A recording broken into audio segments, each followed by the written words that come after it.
This is the VOA Special English Education Report. Leaders of the world's 20 largest economies met for 3 days starting June 25th in Toronto, Canada. The group of 20 discussed the best ways to guide the world economy to a stronger recovery.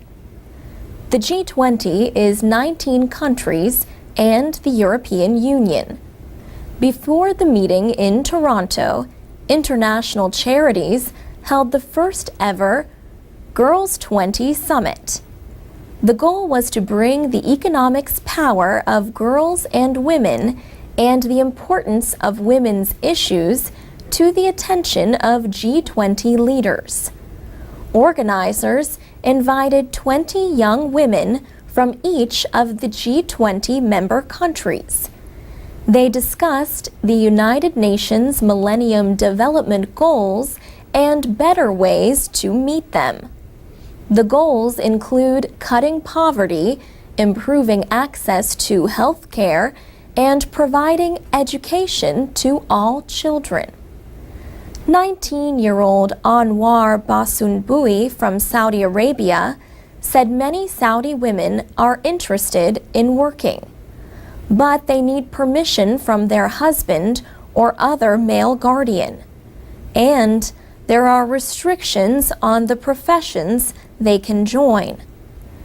She says her culture still believes that men are biologically more qualified to lead or rule women. She says the Saudi leadership has not failed women.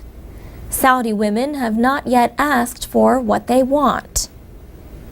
Irem Tumer was the 19-year-old representative from Turkey. She says Turkey has approved many legal reforms as part of its efforts to join the European Union. But these have not necessarily been put into action. She worries about violence against women. She says the safety of girls still remains a big problem. Laws have been passed, and many police officers and other officials are being trained about this. But more widespread awareness and education for all girls is necessary to solve this problem. Irem Tumer said she would carry home 2 messages from the Girls 20 Summit. The first is the need for education. The other is the need to empower women and let them take part in business and political decision-making. The United Nations estimates that females aged 10 to 24 are 1/8 of the world's population. Many of them are the main providers for their families. Yet, in the developing world, many are unable to enjoy even the most basic human rights. And that's the VOA Special English Education Report. You can read, listen, and comment on our reports at voaspecialenglish.com. We're also on Facebook, Twitter, and iTunes at VOA Learning English. This is the VOA Special English Education Report. Last week's report on bullying brought so many comments online, we are going to take this time to share some.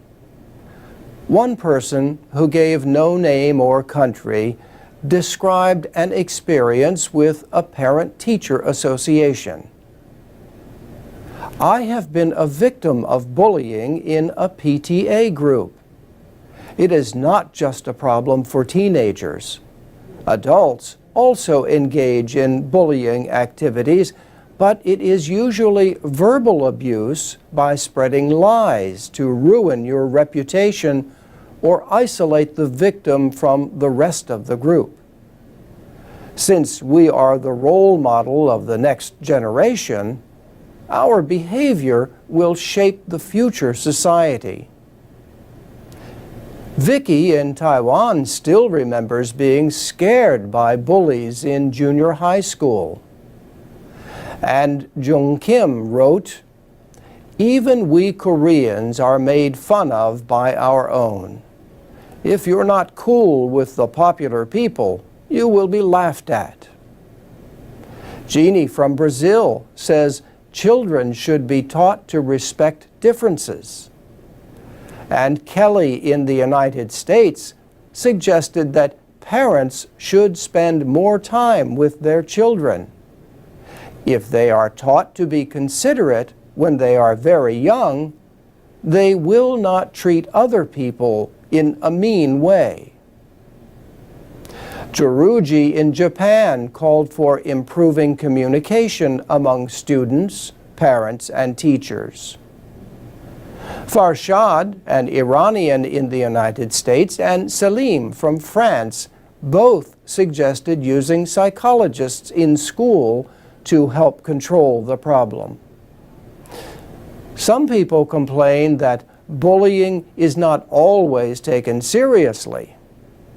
A commenter in Vietnam wrote, "We as parents and teachers should let children understand that they will be punished if they do wrong, and the punishments won't be only reminders or warnings." But not everyone agreed. Denisenko in Ukraine says what we call bullying is part of the socialization process. Children need to know how to defend oneself, how to establish relationships in a group. If laws or teachers or police will protect a child against bullying, he or she will never become an independent person. And several of you expressed sadness at the case of 15-year-old Phoebe Prince. Bullying may have led to her suicide. Monim Al-Hassi from Libya wrote, "I'm really astonished how such a beautiful, nice girl can do such a thing. She made a mistake when she listened to those who criticized her. They were jealous of her. God bless you, Phoebe Prince." You can find last week's report at voaspecialenglish.com. And that's the VOA Special English Education Report. This is the VOA Special English Education Report.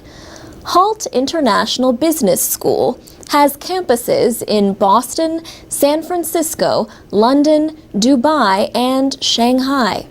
The Halt Global Case Challenge is a competition based on the idea that solving world problems requires a good business plan.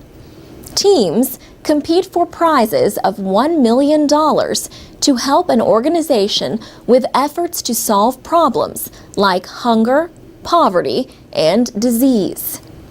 A Halt student, Ahmad Ashkar, created the challenge for teams from business schools around the world. This year's challenge deals with poverty. Teams will compete to develop business plans for 3 non-governmental organizations. Solar Aid works on energy projects in East and Southern Africa. Habitat for Humanity builds low-cost housing. And One Laptop Per Child builds computers for governments in developing countries to supply to poor communities. That group is taking part in the competition for the second time.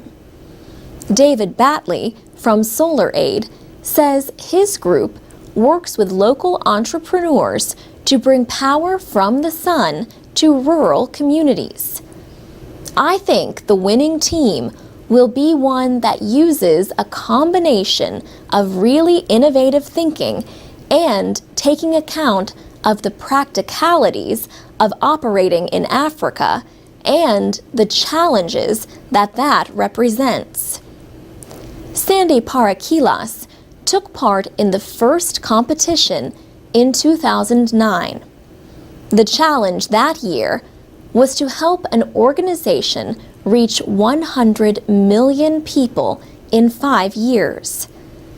One of the 3 top prizes went to his team from Carnegie Mellon University for their business plan for 1 laptop per child. They were struggling with competition from Microsoft and Intel, and they were having trouble basically making money. So it was a great opportunity for some business students to come in and create some ideas for a not-for-profit to be more profitable, essentially. Howard McNally is Chief Executive Officer of the HALT Global Challenge. He says it's the equivalent of about 20,000 hours of consulting advice from the world's smartest, youngest people. Mr. McNally says the students learn about world problems and the opportunities that might be available for them in the market. And it's also a tremendous opportunity for the NGOs that we're working with to get the kind of advice that they're going to get about their vision and their goals. The 5 HALT campuses will hold regional competitions in February. Finalists will be chosen in New York in April. For VOA Special English, I'm Alex Villarreal. This is the VOA Special English Education Report. Some young Cambodians are learning a new sport, skateboarding. The country's first skateboard park is located on the grounds of a local charity group at the edge of Phnom Penh, the capital. 15-year-old Chea Sopanet has been skating for about 6 months. When I see the different styles from skateboarding, especially from the best skaters, I just want to be like them, he says. Sports like Khmer boxing and soccer are wildly popular in Cambodia. But Chea says skating has already become his favorite sport. The skaters are learning tricks like launching off a jump or half pipe and flying through the air on their narrow wooden boards. A non-governmental organization called Skateistan Cambodia organizes weekly programs at the park. Skateistan started its work in Afghanistan. Rory Burke works with the group, which expanded to Cambodia last year. He says skateboarding is definitely not a typical Cambodian pastime. He says they want to use it as something that says, hey, this is something different. Skateistan partners with local groups that work with young people. The park is on the grounds of the group known as PSE, where children attend school and learn a trade. There are almost 120 participants. Many come from troubled lives. Sean Burke says for some, skateboarding is a chance just to be a kid for a couple of hours a week. He says he hopes the program will help them build life skills through sport. 17-year-old Song Rota is a student at PSE. Sometimes I don't do well on topics like math, he says. I feel bad when I find it hard to keep up with my lessons. So that's why I skateboard, to improve my bad feelings. He says he began skateboarding more than a year ago. Before he started training, it seemed very easy, but it was very difficult to learn tricks, and he got hurt a lot from falling off. Rory Burke says learning to deal with the difficulties is part of the lesson for these young skateboarders. He says it's pretty daunting to get on a skateboard for the first time. And then, when they drop in for the first time and ride some of the ramps, it's pretty scary. It kind of teaches them, hey, you're going to fall down a bunch, but you've got to get back up. Skateistan, Cambodia plans to open the country's first public skate park later this year in Phnom Penh. For VOA Special English, I'm Mario Ritter. You can watch a video about the skateboarding program in Cambodia at voaspecialenglish.com. I'm Alex Villarreal with the VOA Special English Education Report. President Obama talked a lot about education in his State of the Union speech in January. He said, "We need to out-innovate, out-educate, and outbuild the rest of the world. If Americans want to win the future," he said, "then they also have to win the race to educate their children." The president said, over the next 10 years, nearly half of all new jobs will require education that goes beyond a high school education. And yet, as many as a quarter of our students aren't even finishing high school. The quality of our math and science education lags behind many other nations. America has fallen to 9th in the proportion of young people with a college degree. 2 years ago, Mr. Obama set a goal to regain the world's highest rate of college graduates by 2020.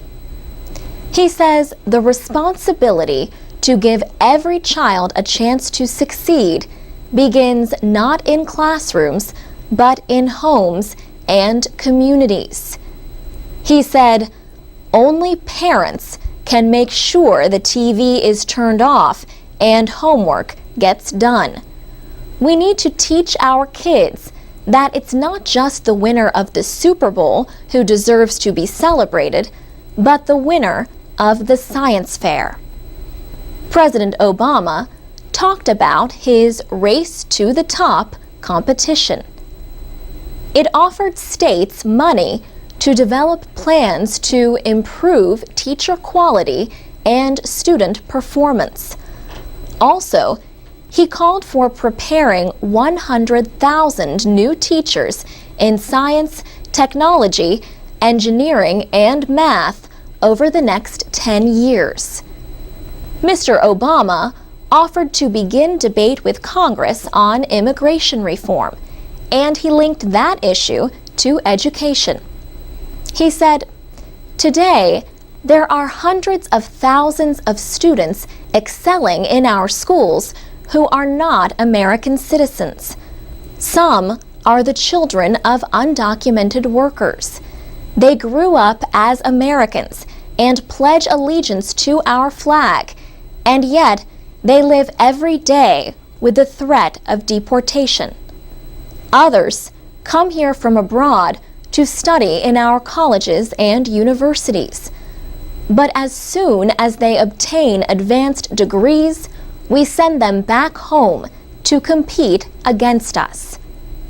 The speech came the same day the Education Department released the latest results on student progress in science. The goal is for all students to perform at the proficient or advanced level. But only about 1/3 of students in grades 4 and 8 and 1/5 of 12th graders did that in 2009. Just 1 to 2% of students performed at the advanced level. For VOA Special English, I'm Alex Villarreal. This is the VOA Special English Education Report. Dyslexia is a problem that interferes with the ability to recognize words and connect sounds with letters when people read. People with this learning disorder may also have problems when they write. Dyslexia is not related to eyesight or intelligence. The problem involves areas of the brain that process language. Brain scientists are studying whether they can predict which young children may struggle with reading in order to provide early help. John Gabrielli at the Massachusetts Institute of Technology is leading a study of 5-year-olds in about 20 schools in the Boston area. He says, "We partner with schools that have kindergartens, and in this study, what we do is, for all the children whose parents permit them to participate, we give them a brief set of paper and pencil tests to look at which children appear to be at some risk for struggling to read." So far, 50 of the kindergartners have been examined in a machine that shows brain activity. The goal is to study 500 children using fMRI, or functional magnetic resonance imaging. The scanner uses a high-energy magnetic field and radio waves to look inside the body. Written tests are not always able to identify dyslexia or other problems. Professor Gabrielli says children can differ a lot in their abilities from day to day. He says brain scans may offer a more scientific way to identify problems. And with reading problems, he says, early identification is important. All the literature is that for intervention, behavioral programs, educational programs that help children overcome reading difficulties, the younger the child, the more effective they are. Reading problems are not usually identified until a child is in the 3rd or 4th grade. The longer the wait before children are recognized as poor readers, he says, the less these interventions can help.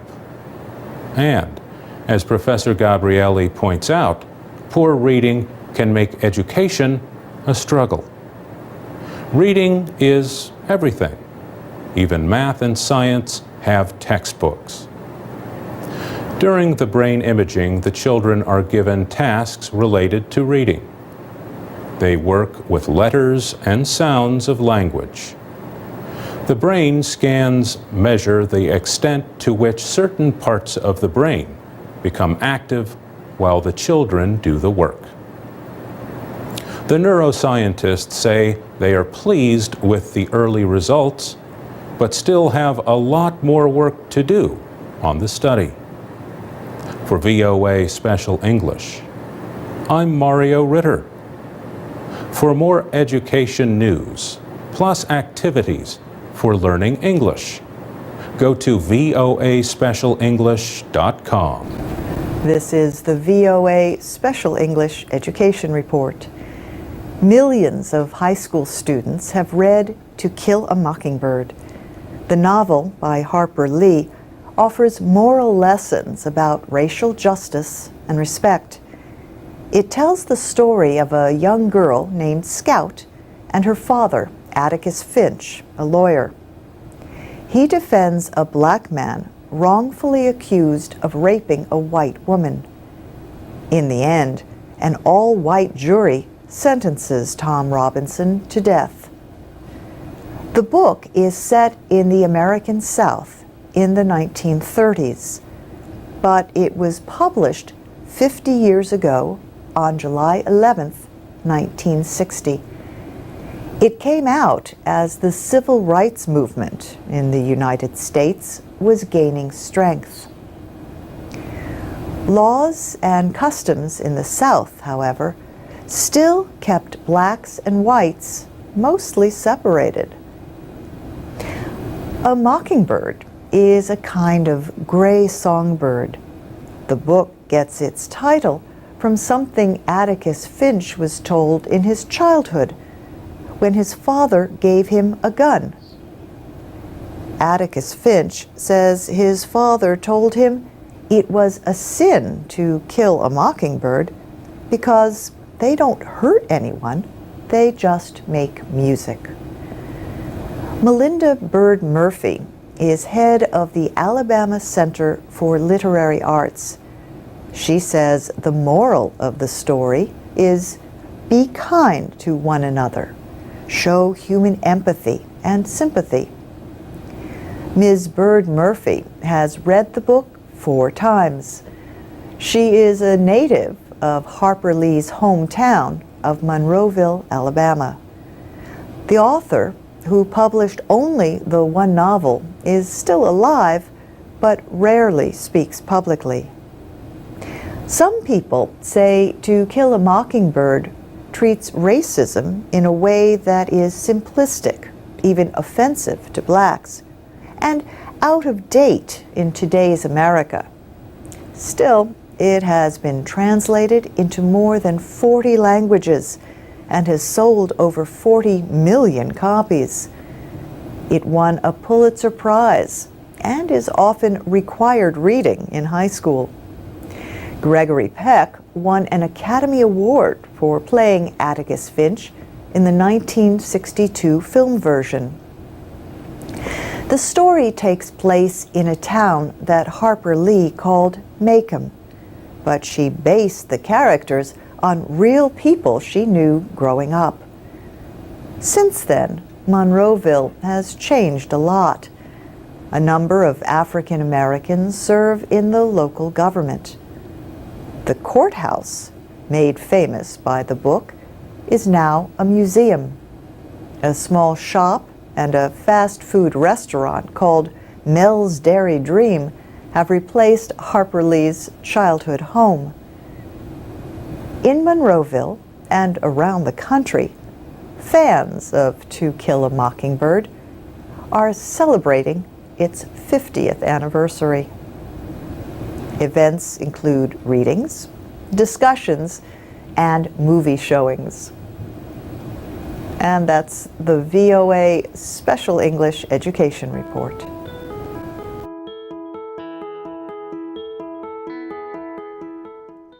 From VOA Learning English, this is the Education Report. Imagine you are a student in Mexico, and your teacher asks you to write a report about the country's ancient Aztec civilization. You now can do your own research on the subject through the World Digital Library, or WDL. One of the 8,000 items listed on this website is the general history of the things of New Spain. It was written in the 16th century by a member of a Roman Catholic religious order. Friar Bernardino Sahagún lived in what is now Mexico. He liked many qualities of the Aztecs and wrote 13 books about them in Spanish and Nahuatl, the Aztec language. The books are stored in Florence, Italy, but you can read every page and see every picture with the World Digital Library. The library has at least one item from every member country of the United Nations Educational, Scientific, and Cultural Organization, or UNESCO. UNESCO and the U.S. Library of Congress launched the WDL in 2009. Since then, more than 25 million people have visited part of the collection. The library provides free access to thousands of objects of cultural and historical importance. The library is looking for information about Arabic and Islamic science, says Musa Marawa. He is a WDL researcher who works on all of the library's documents in Arabic. Arab countries and their libraries are strong supporters of the World Digital Library. Mr. Murawa says the library shows the United States as a partner with Arab countries in an area other than military or security matters. The library also is helping countries make electronic copies of their documents so that they are available to computer users around the world. For VOA Learning English, I'm Carolyn Presutti.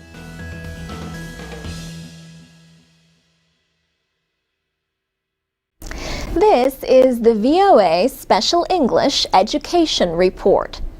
Cranes are large birds with long legs and necks. In Japan and other East Asian cultures, they represent luck and long life. Japanese tradition says a person who folds 1,000 paper cranes gets the right to make a wish. Some school children in the United States have been folding cranes. They want to show they care about the victims of the March 11th earthquake and tsunami in Japan. Almost 40 Japanese American students attend Somerville Elementary School in Ridgewood, New Jersey. But all 525 students at the school have heard about the disasters. So they have decorated their school with paper origami cranes. Their wish is for a speedy recovery for the Japanese people. Art teacher Samantha Stankiewicz says the activity gave students a way to express empathy for victims. She says, for children, the folding of the cranes has been a really positive way for them to feel like they're actively engaged. One boy said, "The crane is a symbol of hope, so we try to have a lot of hope for those people in Japan." And a girl at the school said, "It makes me feel really happy that everyone's caring for another country." And that care was not just in the form of paper cranes. The school principal, Lorna Oates Santos, says children at Somerville Elementary raised about $2,000 for disaster relief agencies. The two agencies they chose were the American Red Cross and Save the Children. The school also has a television club that produces weekly programs on different subjects. Fourth grade teacher Gabrielle King is the director of the club and says the students were involved in the school's efforts. When the earthquake happened, she says, the children wanted to know what they could do to inform other students and raise awareness for the people in Japan. So they decided to do a show on the earthquake and to also make the origami cranes. Some American children have shown their feelings for the victims in Japan in other ways. Yasuhisa Kawamura is Japan's Deputy Consul General in New York. He says one young girl brought a painting she had made to the consulate. The painting showed the two countries, Japan and the United States, shaking hands over the ocean and saying, "We are with you." Mr. Kawamura said consulate staff members were very moved and touched by this young girl's expression. The East Asia program at Cornell University in the United States has a lesson plan and directions for folding origami cranes. You can find a link at voaspecialenglish.com. For VOA Special English, I'm Alex Villarreal. From VOA Learning English, this is the Education Report in Special English. More and more children in Liberia are leaving school to work in diamond mines. 15-year-old Mike Coleman dropped out of school several months ago. He left to search for diamonds in western Liberia to help his parents. The country's Ministry of Lands, Mines, and Energy says that Liberian diamond mines employ at least 1,500 children. Nora Kwai is the head of a junior high school in western Liberia. She says that more than 200 students, half of the school, dropped out this year to work in the mines. Liberia's unemployment rate is nearly 85%. The World Bank estimates that 95% of the country's population lives on less than $2 a day. Work in the diamond mines is difficult and dangerous, but the possibility of earning $50 for each diamond is too good for many people to turn down. Employing anyone under the age of 18 in diamond mines is illegal. But many mine operators are willing to hire children who are small enough to fit into the narrow tunnels and tight spaces of mines. Thomas Willey heads the Liberia mining entity in western Liberia. He says a worker's age does not matter to mine owners. And he says the operators do not force children to work for them. But Mr. Willey says the Ministry of Education should put measures in place to keep students in school. The United Nations Security Council helped ban the mining and export of so-called blood diamonds in Liberia in 2001, during the country's civil war. But the United Nations ended the ban in 2007. The diamond mines are again operating, increasing the demand for young workers. For VOA Learning English, I'm Carolyn Prasuti.